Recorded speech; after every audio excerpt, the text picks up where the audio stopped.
Iran যুদ্ধ ঘিরে যুক্তরাষ্ট্র ও তেহরানের পাল্টাপাল্টি অবস্থান অব্যাহত রয়েছে। হরমুজ প্রণালীতে অবরোধ অনির্দিষ্টকাল চালিয়ে যাওয়ার কথা জানিয়েছে ওয়াশিংটন। একই সাথে ইরানের ওপর নজিরবিহীন অর্থনৈতিক চাপের হুঁশিয়ারি দিয়েছে যুক্তরাষ্ট্র।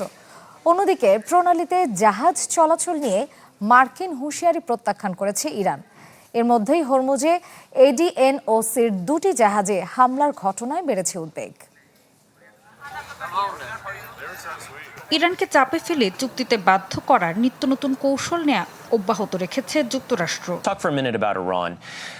মার্কিন ভাইস প্রেসিডেন্ট জেডি ভেন্স জানিয়েছেন, তেহরানের বিরুদ্ধে সামরিক অভিযানের পাশাপাশি এবার অর্থনৈতিক নিষেধাজ্ঞার পরিধি আরও বাড়াতে পারে ওয়াশিংটন। তাদের প্রধান লক্ষ্য মার্কিনীদের জন্য জ্বালানির দাম স্থিতিশীল রাখা, একই সাথে ইরানকে পারমাণবিক অস্ত্র অর্জন থেকে ঠেকানো এবং সংঘাত শেষে আরও জোরালো শক্তিশালী অবস্থানে থাকা। যুক্তরাষ্ট্রের লক্ষ্য হল ইরানকে পারমাণবিক অস্ত্র অর্জন থেকে ঠেকানো এবং হরমুজ প্রণালীতে তেল গ্যাস সরবরাহ স্বাভাবিক রেখে জ্বালানির দাম স্থিতিশীল রাখা।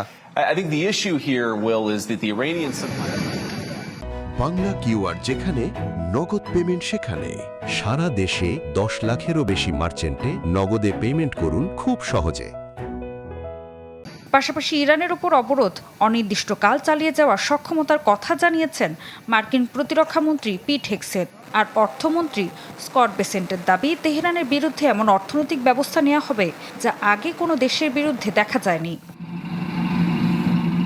তবে হরমুজে পরিস্থিতি স্বাভাবিক। যুক্তরাষ্ট্রের এমন দাবি সরাসরি নাকচ করেছে ইরান। ইরানের রেভলিউশনারি গার্ডের নৌবাহিনী জানিয়েছে, প্রণালীর উপর তাদের পূর্ণ নিয়ন্ত্রণ রয়েছে এবং তাদের অনুমতি ছাড়া কোনো জাহাজ চলাচল করতে পারে না। এর মধ্যে উত্তেজনার নতুন মাত্রা যোগ করেছে দুটি জাহাজে হামলার ঘটনা।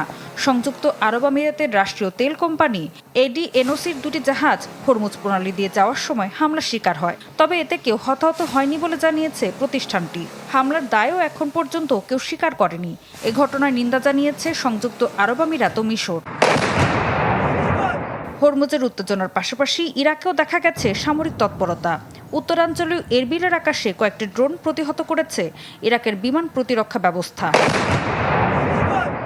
অন্যদিকে যুদ্ধের দীর্ঘমেয়াদী চাপ পড়ছে মার্কিন নৌবাহিনীর ওপরও। দীর্ঘ সময় ধরে মোতায়েন থাকা বিমানবাহী রণতরী ইউএসএস আব্রাহাম লিঙ্কনের নাবিকদের মনোবল এবং জীবনযাপন নিয়ে উদ্বেগ তৈরি হয়েছে। তবে প্রতিরক্ষামন্ত্রী হেগসেট এসব প্রতিবেদনকে ভুলভাবে উপস্থাপিত বলে দাবি করেছেন।